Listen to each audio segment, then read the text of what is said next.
back to Performance on Wheels. Today we have the all-new Lincoln Aviator. This thing's design is absolutely killer inside and out. Beautiful, beautiful SUV. Todd? Guys, Lincoln has not been on my radar for a very long time. Oh. They haven't. I love the new Continental. That's been out a couple years now. But guys, this is raising the bar to what Lincoln has been known for a very long time. It is truly bringing luxury back up to those foreign competitors. Learn about it with us. Yeah, check this thing out, guys, because this, honestly, I'm sorry, BMW, Mercedes, and Audi, but you guys are behind now. Looking into the development of the Aviator, there's a common theme that kept appearing in interviews from the chief designers. Guys, they were going after the elegance and the beauty of aircraft and air travel, the airplane. And we're not talking about the economy airliners that we know today, the basic economy sitting in the back by the toilets. We're talking about the air travel of the past, the TWAs. Guys, when aircraft was a thing of beauty and stewardess were done up in makeup and it was elegance. The elegance of the Aviator. It's pretty neat. Let's take a peek together.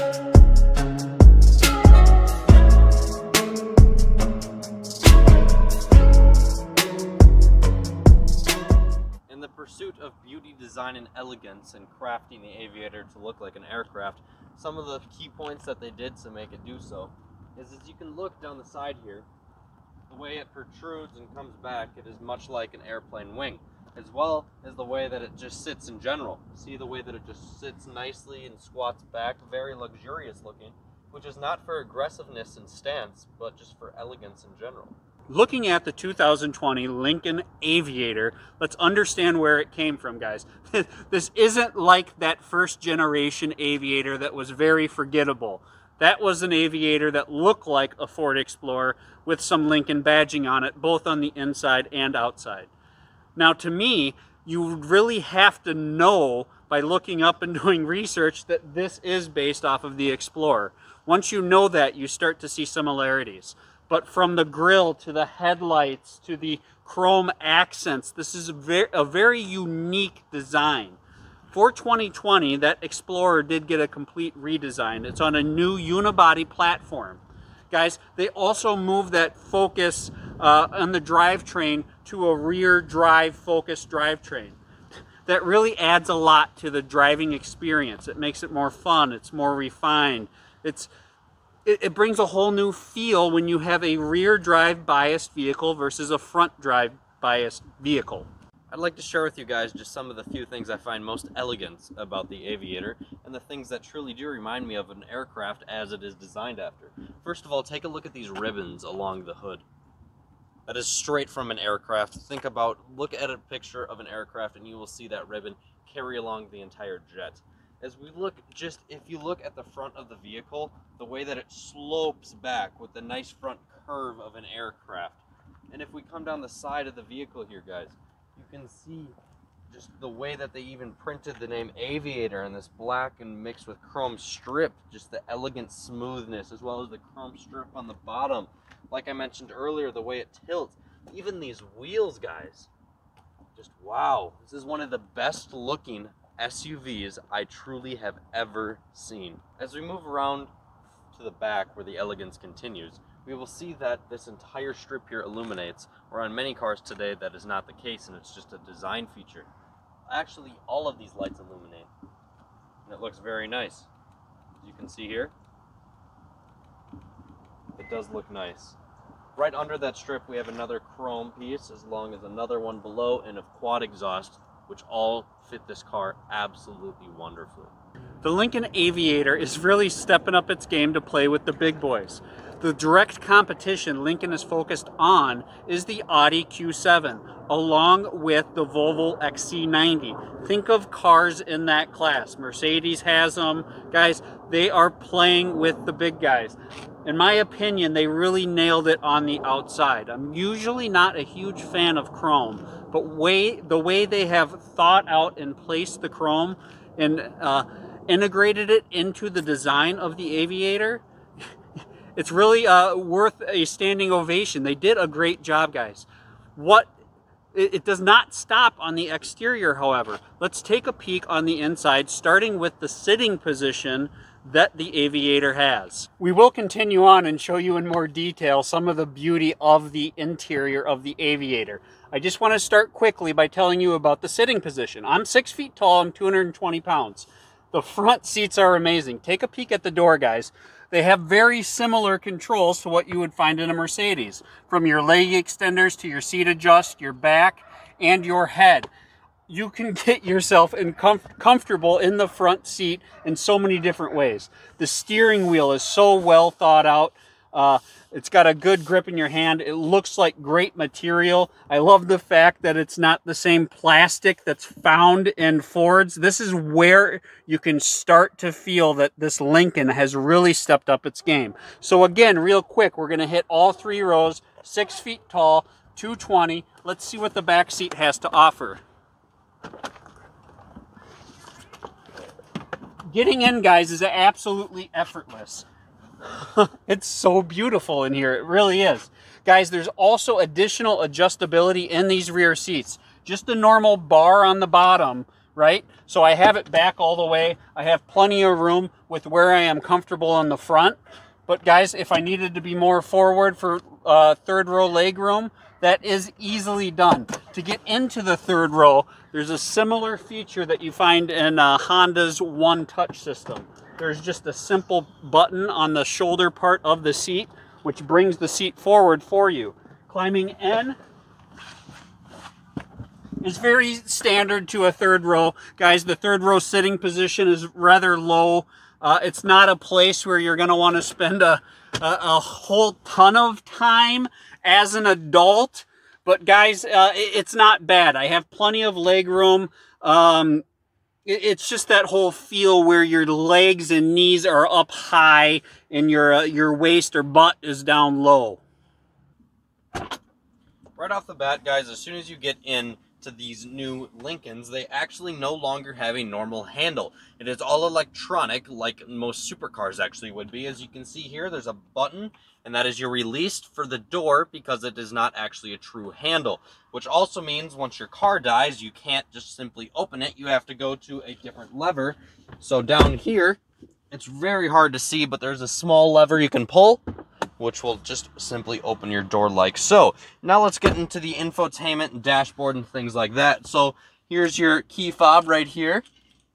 It's just your standard Ford key fob, actually. Press the brake, your start and stop button is right here. Gives you nice little clouds on both screens as we are in the air, like an airplane, the Aviator. Now, really quick, let's look at the storage that we have up here. So right here you have your center console.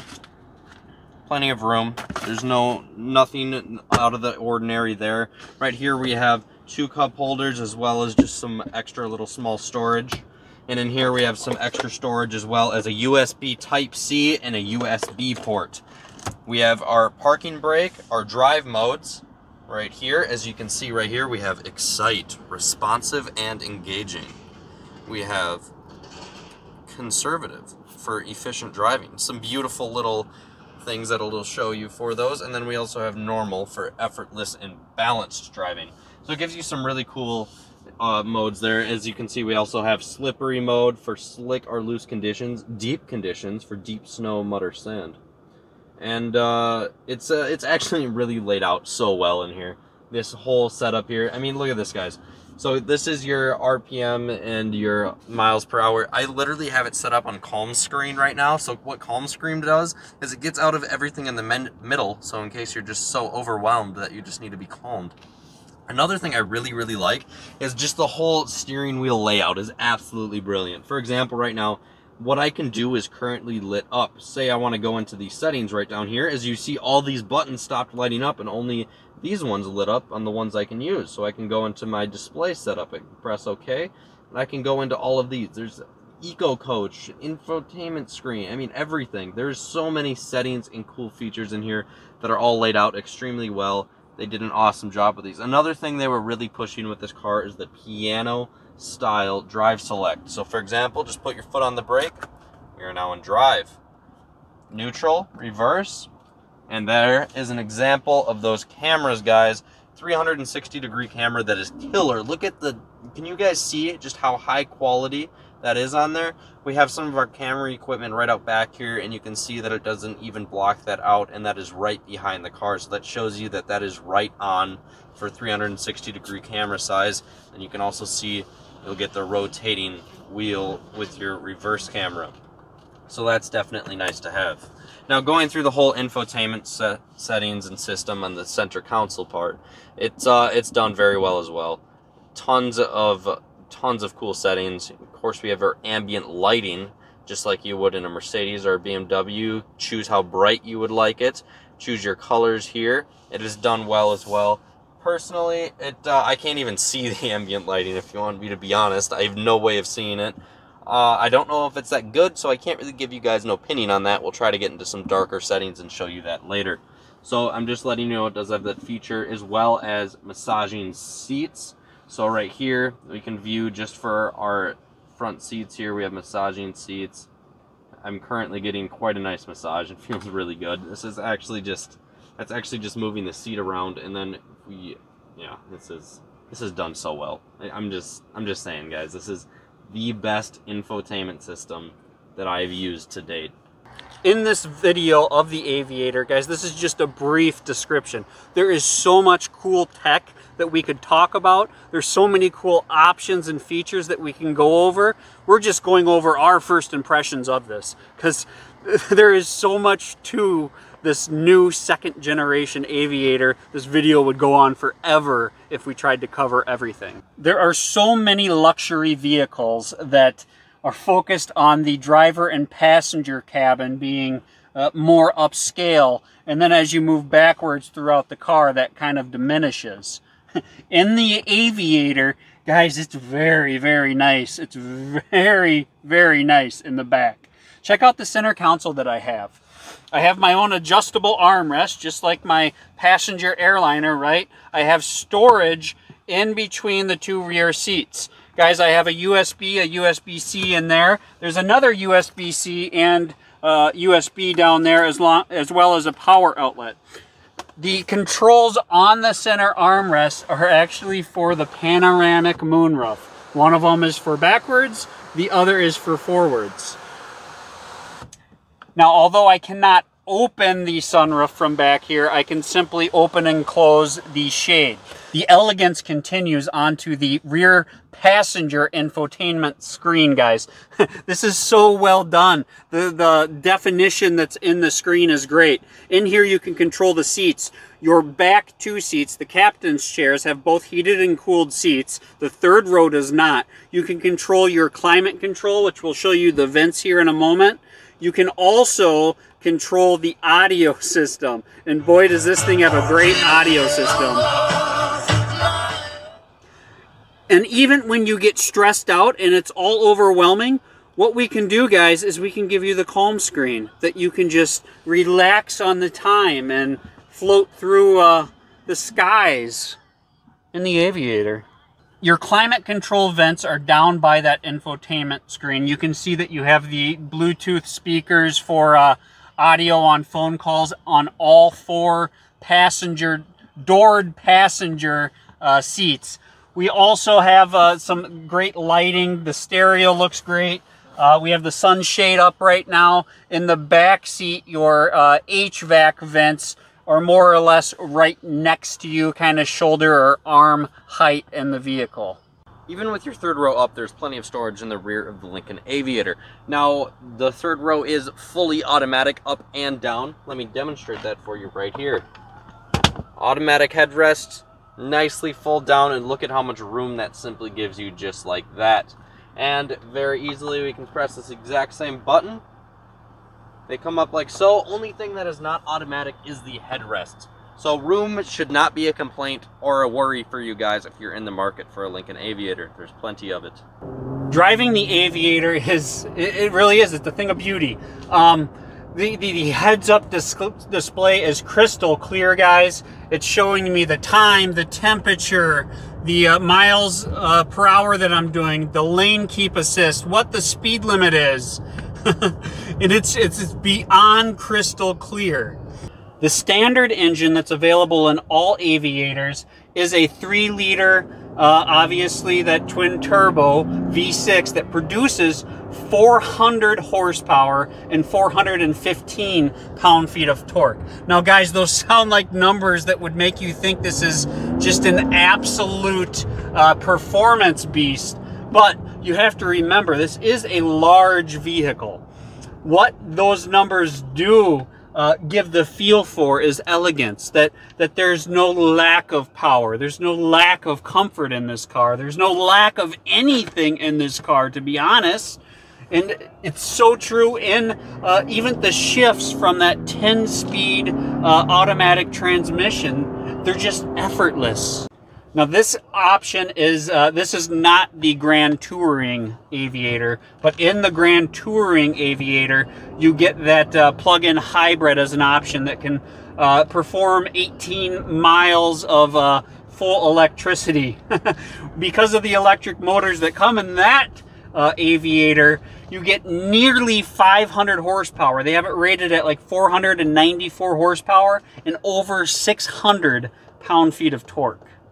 The airliner theme does continue, in my opinion, into the driving experience. Even upon mild to heavy acceleration, you get the whole squat back, thrust back into your seat, just like that thrust being applied as you're going down the runway. The engineers at Lincoln really did check all the boxes when it comes from front to back, inside to outside, with the design, the technology, from the way it drives to the infotainment to the quality of all of the seats. Even they had a special team for the noise of the car. Just to give a brief example, they have a layer of laminate over the glass to help with sound deadening. Now, if I could make a complaint, my only complaint that I can think of is the engine noise. The engine noise is kind of loud. It's not unbearable. It's just not a special note. It's not obnoxious by any means. I notice it. Closing up the review of the Lincoln Aviator. It's absolutely beautiful all around. It's killer. I'm not just saying it, but it really is well done. The materials are good. The design is good. They did a really nice job, and we're so appreciative of Inver Grove Lincoln Ford for letting us take a peek at this just masterpiece. Guys, they do such a great job with customer service. They're actually the 2019 Dealer of the Year.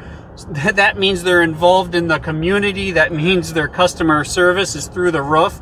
Guys, whether you're local to Minnesota or not, look into Inver Grove Ford Lincoln. I definitely would look into them. They are an amazing dealer, especially just the fact that they have a car like this. I mean, Lincoln and Ford are stepping up their game in so many ways, and I really think that you guys, if you're even in the market for anything close to this, you should be looking at their models because they are just beautiful. This is one of the most high-quality SUVs I've ever been in, and I have been in SUVs that cost twice, if not 3 times this much, and it's pretty unreal just how good of a job that they did with this SUV. To mention price really quick, this is a $78,000 SUV. Absolutely beautiful, and I think for this price tag in this kind of luxury, I do feel that it is worth it. Todd, price? It's expensive, there's no denying that, but it's definitely levels upon levels above what Lincoln has brought in the past. Like this is a game changer. It really is. This is going to be potentially one of the best third row selling luxury SUVs. I fully intend to see that this will be a success. I think it will as well. Thank you guys so much for watching today's video. Remember to check out Invergrove, Lincoln, and Ford. And please like, please subscribe, leave a comment down below what you guys think about this Aviator, or if you guys would rather have a different three-row SUV and why. I want to know why exactly you would pick a different one over this one, because personally, I don't think I could. So please like, please subscribe, turn on that notification bell, and if you guys have a cool car we can review, be sure to email us at performanceonwheels111@gmail.com or DM us on Instagram at performance_on_wheels. Thank you guys for watching today. Have a nice day.